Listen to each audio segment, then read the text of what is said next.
Shalom, everybody. God bless you, and thank you so very much for joining us this evening. It is a blessing to be with you. I am Pastor Scott Velain with Holy Impact Ministries, and we are back at it again for another evening of Bible study, a very special evening, I might add, and we'll tell you why that is here in just a moment. Once again, I want to say welcome to everybody out there at YouTube, everybody at Rumble, Odyssey, the Holy Impact Ministries website, wherever it is that you might be watching this particular video from. It is a monumental evening for me. Back in 2017, we did our first introduction to the book of Genesis. Back in 2017, in October of 2017, that we did our introduction into the book of Genesis. And for just about pretty close to the last 6 years, we have been studying the Torah, the first 5 books of the Bible here at Holy Impact Ministries. And this evening, we will be closing and bringing that to a close. This evening, we will, if all goes well, God willing, we will be bringing this study to a close and finishing the Torah, the first 5 books of the Bible. And it's been quite an experience, quite a ride. We've had a lot of people come and a lot of people go. And we've had a lot of water under the bridge in the last 6 years. And I just want to say, if you have been with us from the beginning of this journey, thank you. Thank you so very, very much for being with us. But this evening, we're going to get into Deuteronomy, chapters 31 through 34, the very end of the book of Deuteronomy, as we close things down. And there's still quite a bit here to see. And so before we get into too very much, I just want to say thank you. Thank you so very much for being with us. Thank you for staying with us through thick and thin and through all of the years and our troubles and our trials and tribulations that we've gone through, and especially with technology and these things as well. I just want to say thank you so very much. I appreciate you so very, very, very much. But we are coming down to the end, and this is where Moses, the end of Moses' life, he is about to lay down and to go to sleep and to be gathered together with his fathers, and this is where he passes the mantle on to Joshua. And we're going to talk a little bit about those things, and as we see the end of Moses' life, we've got quite a few things to talk about. So before we go any further, what we're going to do is take a short break here for just a couple of minutes. We'll get everything together, and we're going to jump right into our study this evening, our last study into the Torah. Stay with us. We'll be right back. Just a couple of minutes.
Welcome back, everybody. And once again, thank you so very, very much for staying with us. Now, once again, before we get started here this evening, I'd just like to say welcome. And thank you so very much for sharing your time with me here this evening as we begin to get down to the last few chapters of not only the book of Deuteronomy, but the last few chapters of what is known as the Torah of God, which once again means law or instruction, which is the spoken word of God that our Messiah became in the flesh, by the way. You know, as I began to realize that we have come down to the last few chapters of the Torah, I began to feel a sense of sadness. You know, much like I suppose Moses himself was sensing at this point in time when he knew that it was his time to die. And throughout this journey, we've had a lot of people that have been with us throughout this journey over the last several years. And we're going to read in these last few chapters of the book of Deuteronomy how the house of Israel, Yahuwah God knew that after the death of Moses, the house of Israel was going to reject him.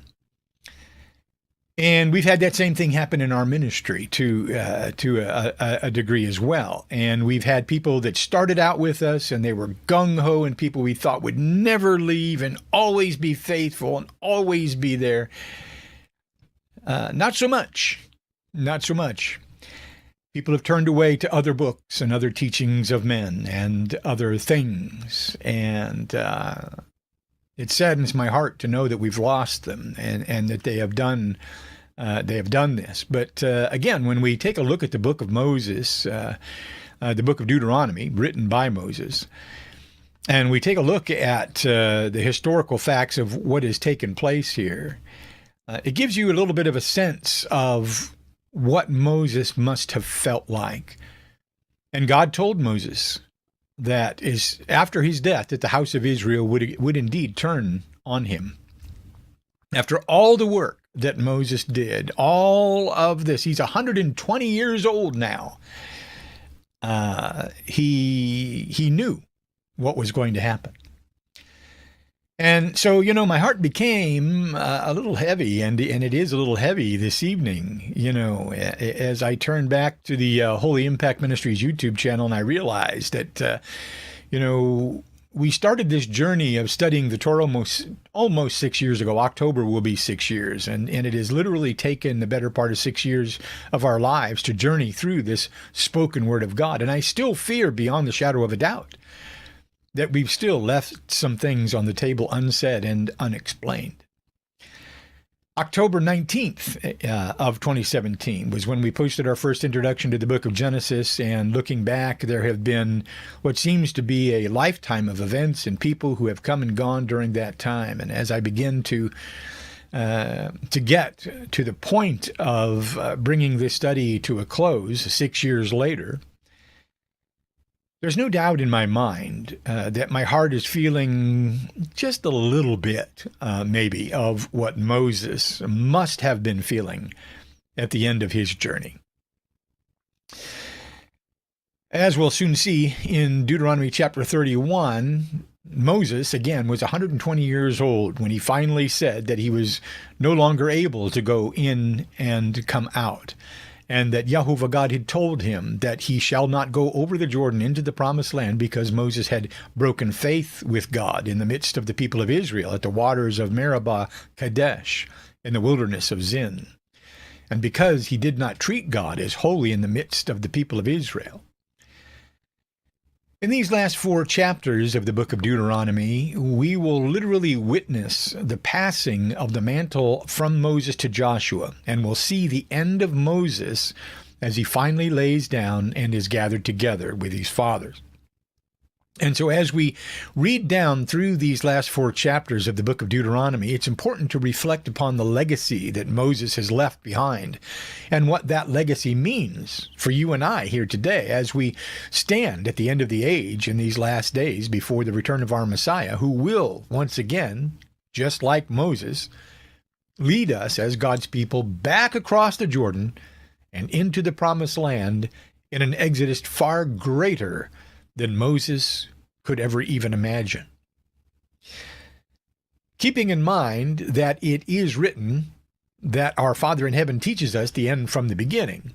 And as we read down through these last 4 chapters of the Torah of Yahovah God, let's concentrate on the greater spiritual meaning of the things that we are reading about here today. With that being said, let's now open the books this evening to Deuteronomy chapter 31, and let's read it for ourselves so that we can know exactly what it says, and just as importantly, what it does not say.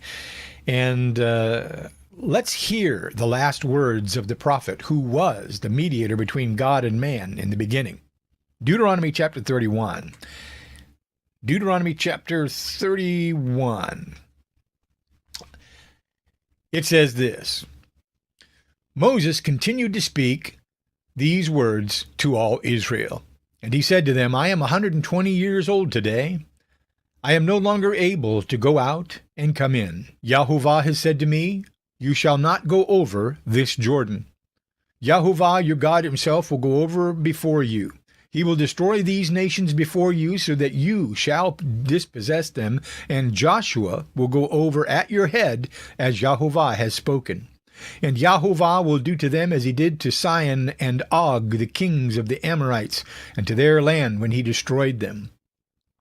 And Yahovah will give them over to you, and you shall do to them according to the whole commandment that I have commanded you. Be strong and courageous. Do not fear or be in dread of them, for it is Yahovah your God who goes with you. He will not leave you or forsake you. Then Moses summoned Joshua and said to him in the sight of Israel, Be strong and courageous, for you shall go with this people into the land that Yahovah has sworn to their fathers to give them, and you shall put them in possession of it. It is Yahovah who goes before you. He will be with you. He will not leave you or forsake you. Do not fear or be dismayed. Then Moses wrote this law and gave it to the priests, the sons of Levi, who carried the ark of the covenant for Yahovah, and to all the elders of Israel. And Moses commanded them, at the end of every 7 years, at the time in the year of the release, at the Feast of Booths, when all Israel comes to appear before Yahovah your God at the place that he will choose, you shall read this law before all Israel in their hearing.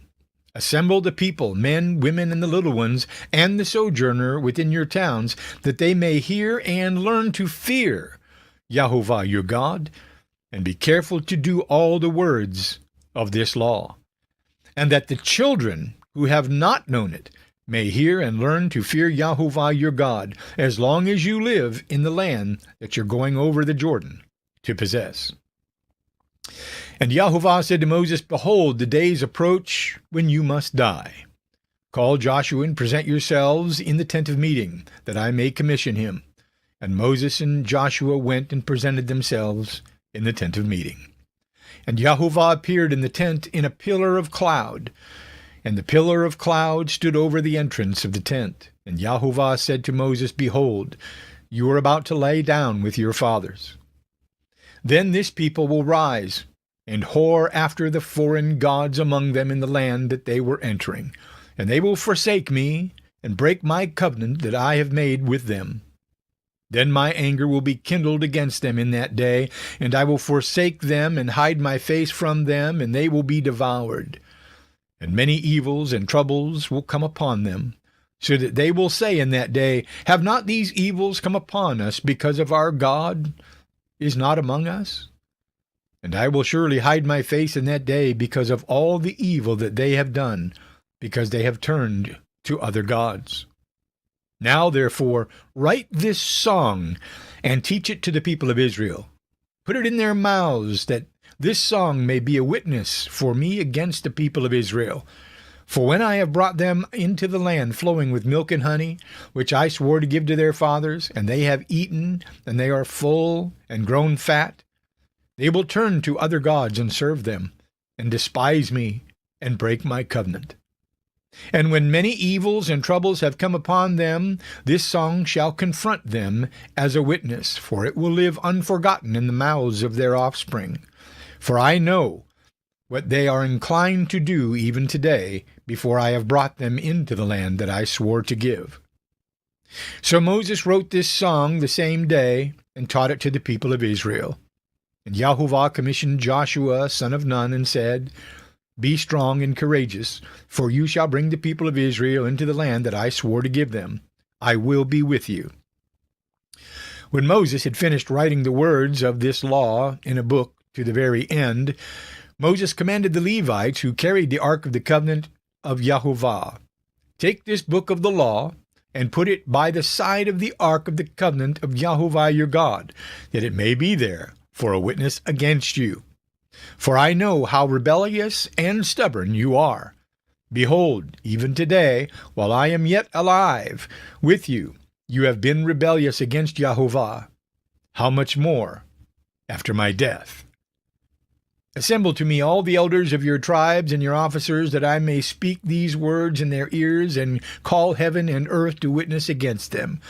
For I know that after my death you will surely act corruptly and turn aside from the way that I have commanded you. And in the days to come evil will befall you, because you will do what is evil in the sight of Yahuwah, provoking him to anger through the work of your hands." Then Moses spoke the words of this song until they were finished in the ears of all the assembly of Israel. And that song is coming up in the next chapter. Once again, the first thing that we see here in Deuteronomy chapter 31 is that Moses is now 120 years old. He's worn out, he's fatigued, and he's no longer able to go out and to come in before Yahuwah. Although his eyes are still good and he's still physically okay, it is time for him to now die. But he once again reassures Joshua and the house of Israel that Yahuwah God will indeed be with them as they cross over the Jordan to do battle with the nations that are in the land that God has promised the house of Israel, and that God will indeed go before them and deliver into their hands this land that he has promised them. And in verse 9 through 13, Moses commands the house of Israel that at the very end of every 7 years, during the Feast of Booths, which is also known as Tabernacles or Sukkot, at the end of the harvest year, that they are to read the law of God before all of the house of Israel, so that they could once again hear it and know it and do it. As we can see here, the English word law is actually the Hebrew word Torah, which means instruction. The first 5 books of the Bible are known as the instructions of God. Anything that you purchase today in our time comes with an instruction manual. If you buy a table, or whether it be a TV or a microwave, they all come with an instruction manual. And so too does the human being come with an instruction manual. Instruction manuals are meant to educate the owner of the item as to how to take care of the item and how to care for it and how to clean it properly and so that you get the most longevity out of that particular item. And so too is it with the human instruction manual. It also educates the reader as to how to live up to their maximum potential and how to take care of the human body and how to use our lives in a productive manner. It is written that our Father in heaven is indeed our shield and our buckler and our length of days. And we should not forget these words of wisdom as we, just like Moses, march on towards our ultimate end of time on this earth. All of us, no matter how old or how young we are, we're all marching towards that ultimate sleep that Moses is about to experience in these last few chapters of his life.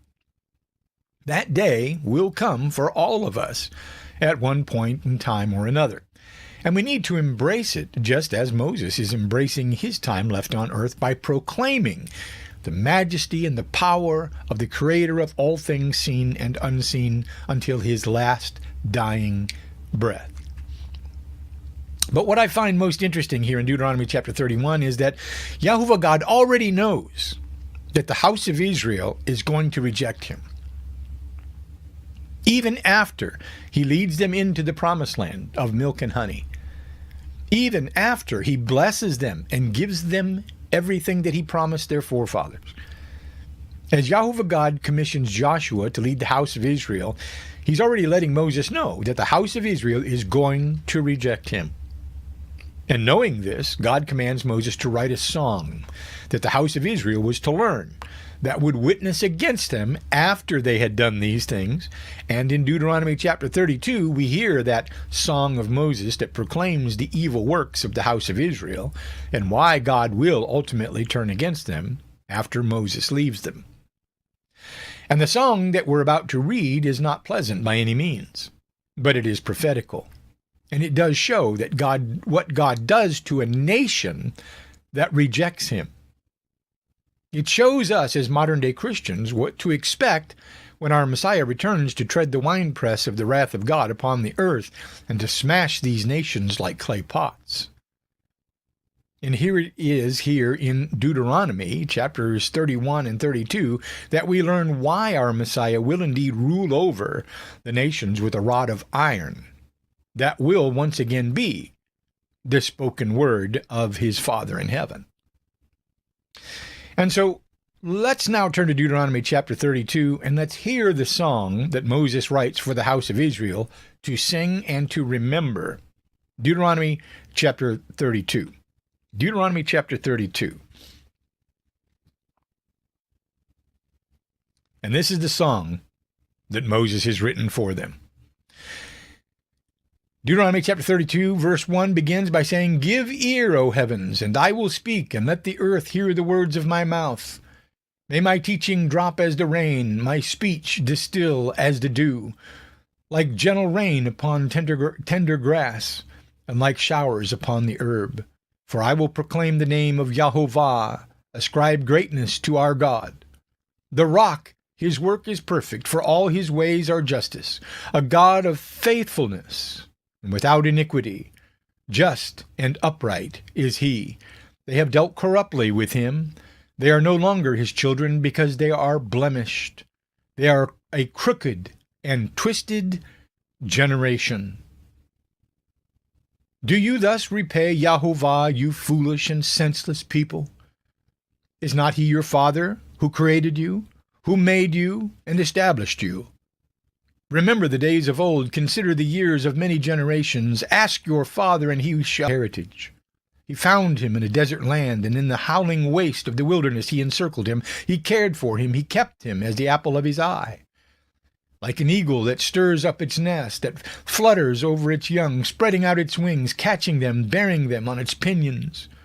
Jehovah alone guided him. No foreign god was with him. He made him ride on the high places of the land, and he ate the produce of the field, and he suckled him with honey out of the rock, and oil out of the flinty rock. Curds from the herd, and milk from the flock, with fat of lambs, rams of Bashan, and goats, with the very finest of wheat. And you drank foaming wine made from the blood of the grape. But Yeshurun grew fat and kicked. You grew fat, stout, and sleek, when he forsook God, who made him, and scoffed at the rock of his salvation.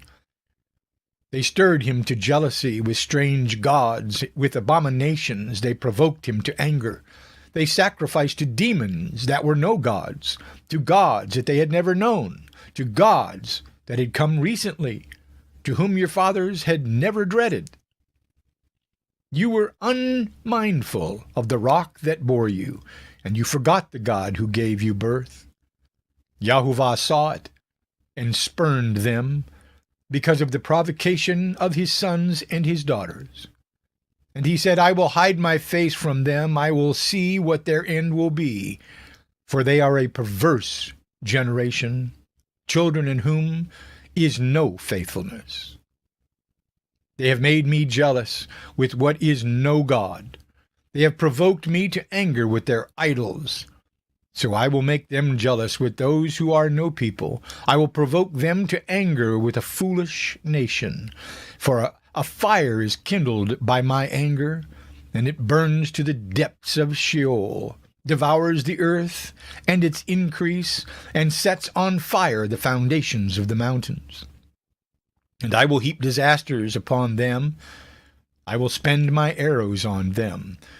They shall be wasted with hunger and devoured by plague and poisonous pestilence. I will send the teeth of beasts against them with the venom of things that crawl in the dust.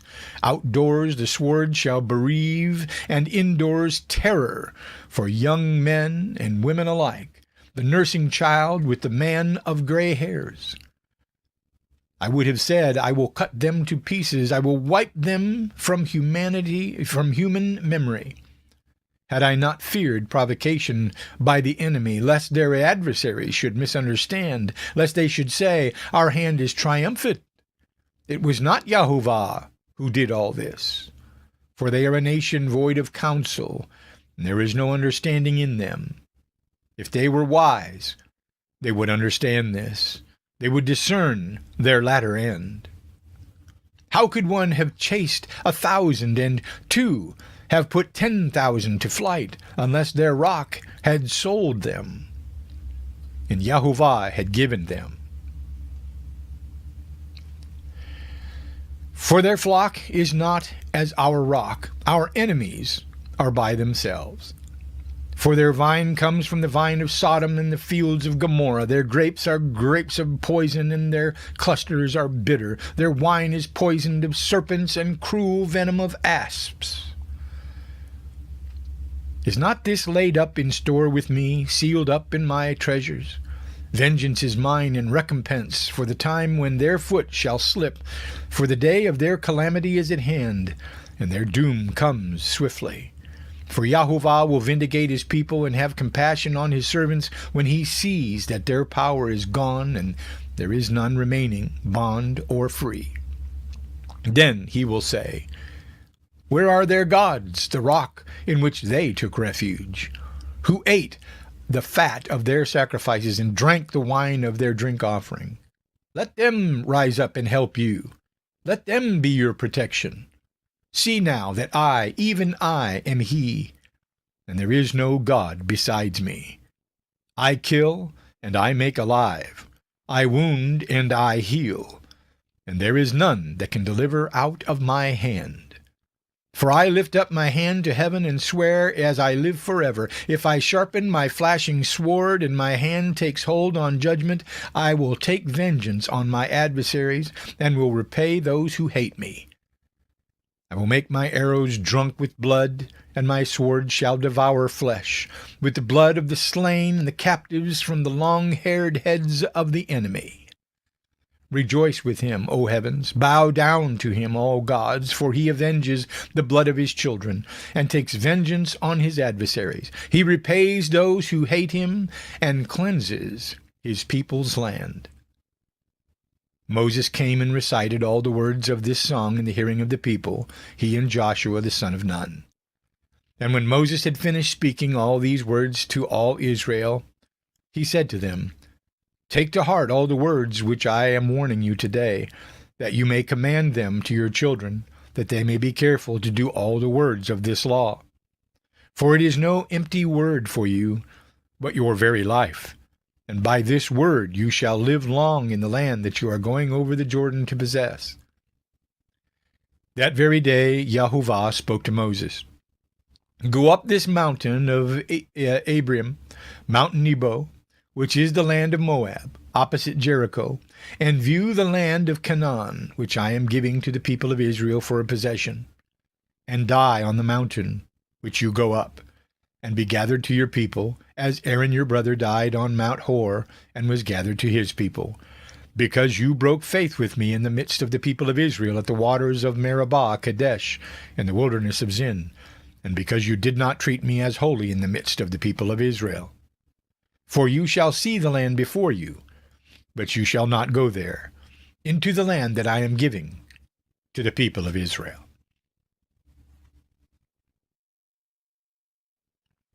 Once again, just as Moses writes in the song, our God is a God of justice. Not just a God of love, but a God of justice. He is a God of faithfulness, and he is without iniquity. He is indeed the creator of all things seen and unseen. He is the rock, the foundation of salvation. For it was he who has established and authored salvation, and it is he that ordains salvation among his people. How is it that the world can scoff at the rock of salvation? How is it that the world can be unmindful of the rock that bore the world? It's important that we see, know, and understand what we're reading about here in the book of Deuteronomy and what's happening right now today in front of our very eyes. The days of Noah have indeed returned, and the intent of man's heart is once again becoming evil continuously. Man today in our time is struggling to decipher between good and evil, and between what is sweet and what is bitter, and what is bitter and what is sweet. Man today has so many gods that he worships that you can no longer count them all. And the human sinful flesh has become the greatest of them all. Rather than the spirit controlling the flesh, it is the flesh that now controls the spirit in our time. It's important to know and to understand what the house of Israel had to go through because of its rejection of God. Because I tell you the truth, my friends, the Gentiles who God turned to are right now today in our time doing the exact same thing that the house of Israel did here in the book of Deuteronomy. And I tell you the truth, the Gentiles who God called, just like he called the house of Israel, are going to also experience the exact same punishment for rejecting God that the house of Israel has experienced for rejecting him. All of these plagues, all of these disasters, all of these hardships of being brought low and being exiled and foolish nations ruling over us because of our rejection of God are about to take place today in our time. You mark my words.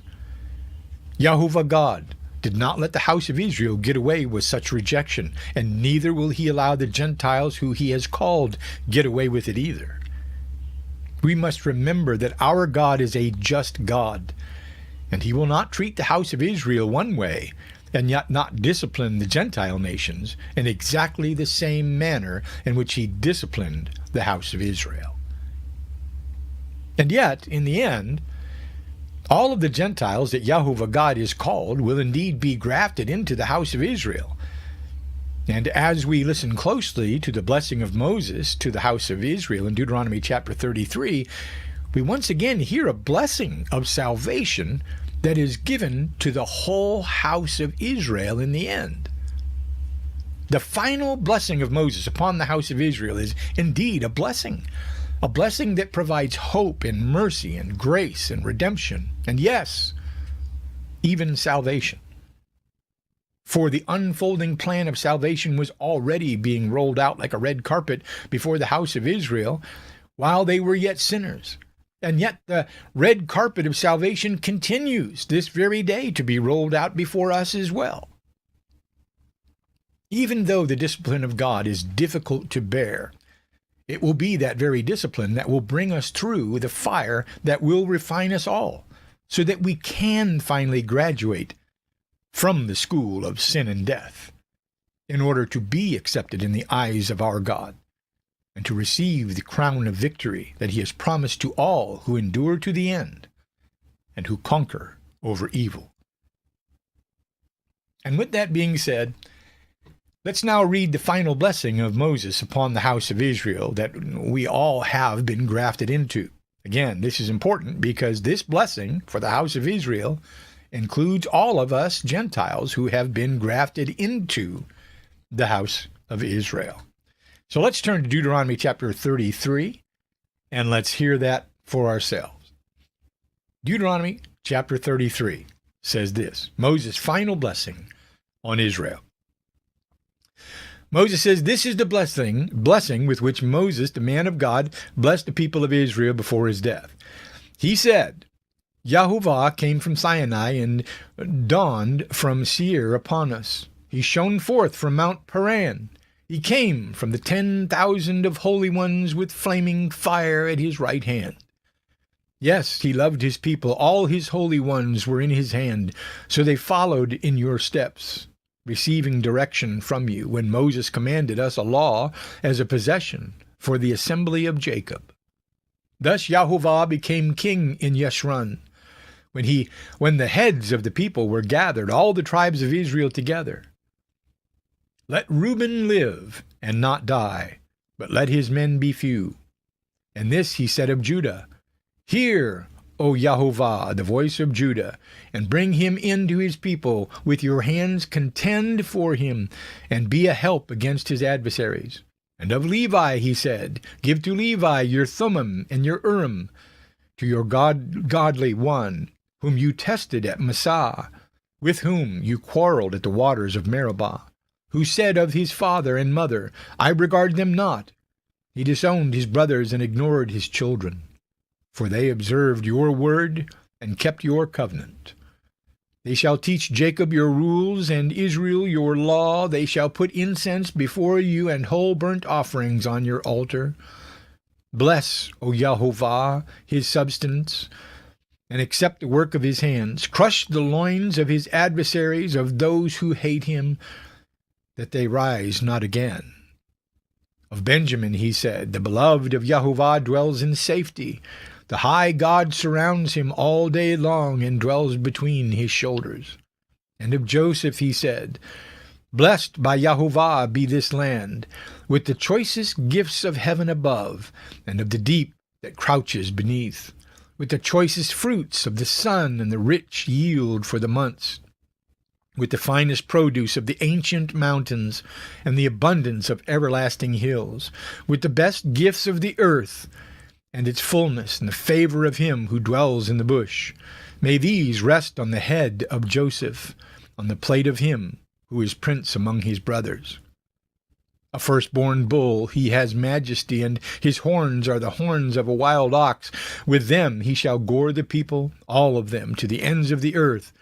They are the 10,000s of Ephraim, and they are the thousands of Manasseh. And of Zebulun he said, Rejoice, Zebulun, in your going out, and Issachar in your tents. They shall call people to their mountain.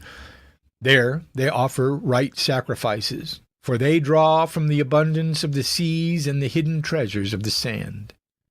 And of Gad he said, Blessed be he who enlarges Gad. Gad crouches like a lion. He tears off arm and scalp. He chose the best of the land for himself, for there a commander's portion was received. And he came with the heads of the people, with Israel. He executed the justice of Yahovah and his judgments of Israel. And of Dan he said, Dan is a lion's cub that leaps from Bashan. And of Naphtali he said, O Naphtali, sated with favor and full of blessings of Yahovah, possess the lake and the south. And of Asher he said, Most blessed of the sons of Asher, let him be the favorite of his brothers, and let him dip his foot in oil. Your bars shall be iron and bronze, and your days so shall your strength be. There is none like God, O Jeshurun, who rides through the heavens to your help through the skies in his majesty. The eternal God is your dwelling place, and underneath are the everlasting arms. And he thrust out the enemy before you and said, Destroy. So Israel lived in safety. Jacob lived alone in a land of grain and wine, whose heavens drop down dew. Happy are you, O Israel.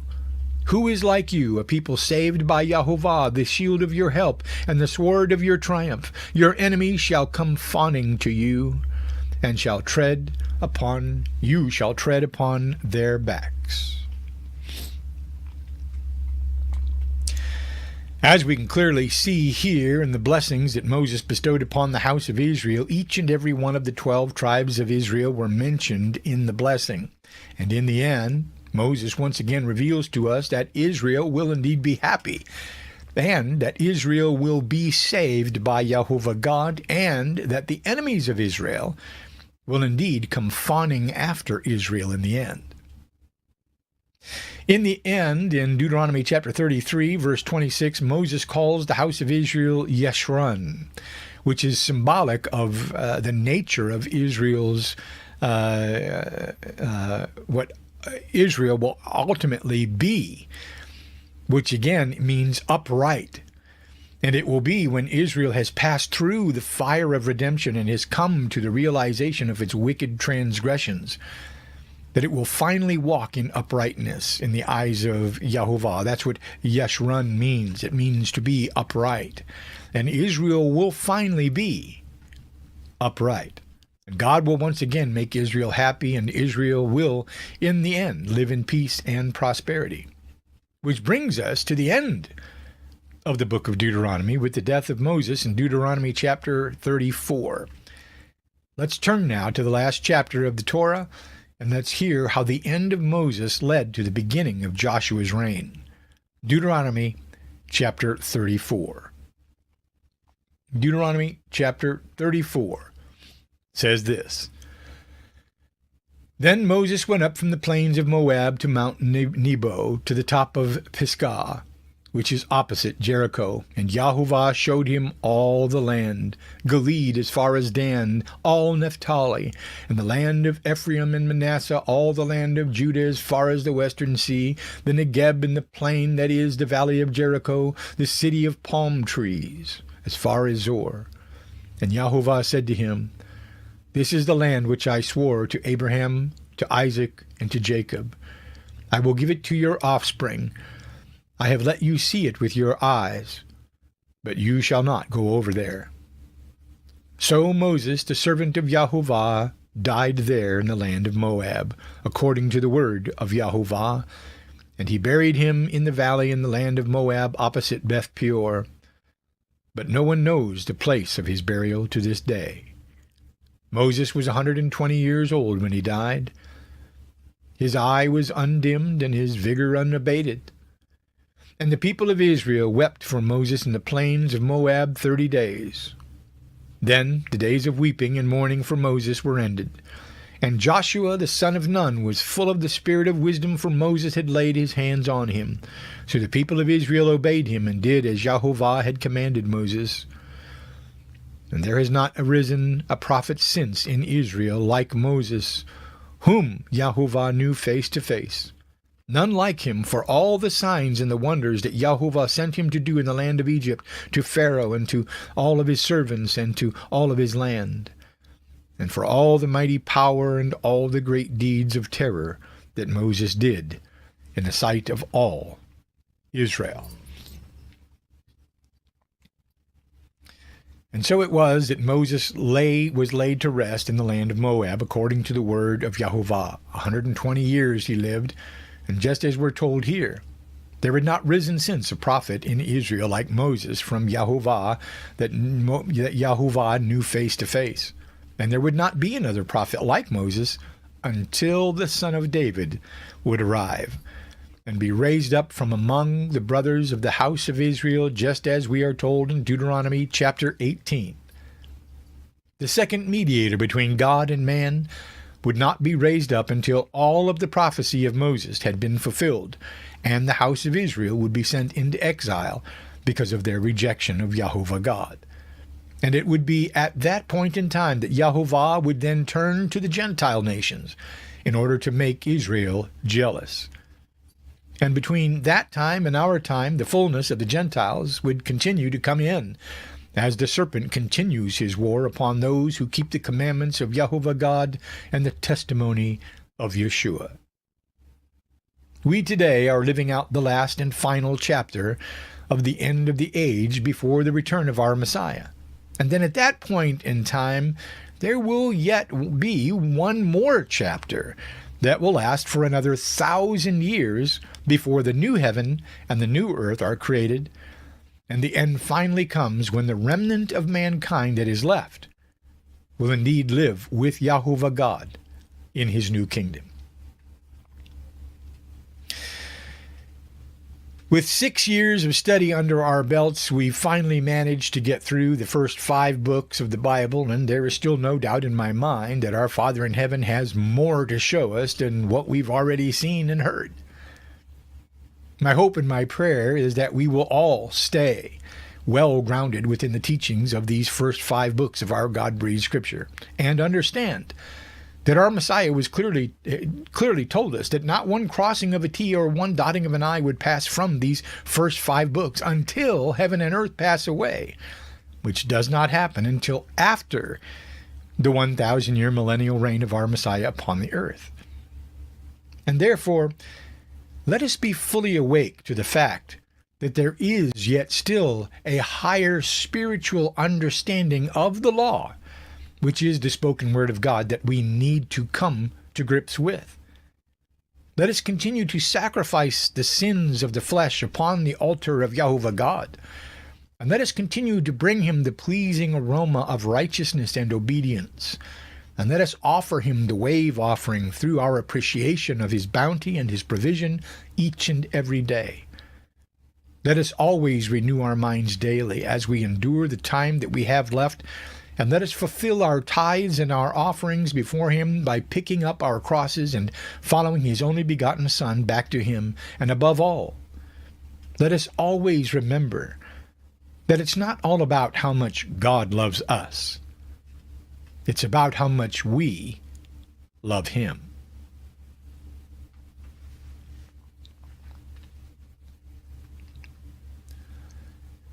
First John chapter 5, verses 2 through 5. By this we know that we love the children of God, when we love God and obey his commandments. For this is the love of God, that we keep his commandments, and his commandments are not burdensome. For everyone who has been born of God overcomes the world, and this is the victory that has overcome the world, our faith. Who is it that overcomes the world, except the one who believes that Yeshua is the Son of God? Here in 1 John verses 2 through 5, we find the whole of the Torah that we've just studied for the last 6 years. Let us remember it, cherish it, and allow it to lead us and to guide us back to where we belong. And with that being said, I will once again ask everyone within the sound of my voice to please take what you've heard here this evening to your own prayer closet, and bow your head and bend your knee and face the holy promised land of Jerusalem, and ask in the name of Yeshua HaMashiach if what you've heard here this evening be true or not. Ask, seek, and knock on his door, and on his door alone, so that the proper door can be opened unto you. And if you will do that, and if you will stay the course to the end, you and I will surely walk through the gates of his soon-coming kingdom together. And for each and every soul that has been with us on this journey for the past 6 years, may Yahovah God bless you and keep you. May Yahovah make his face to shine upon you and be gracious to you. And may Yahovah lift up his countenance upon you and give you peace. May he bind us together and make us one.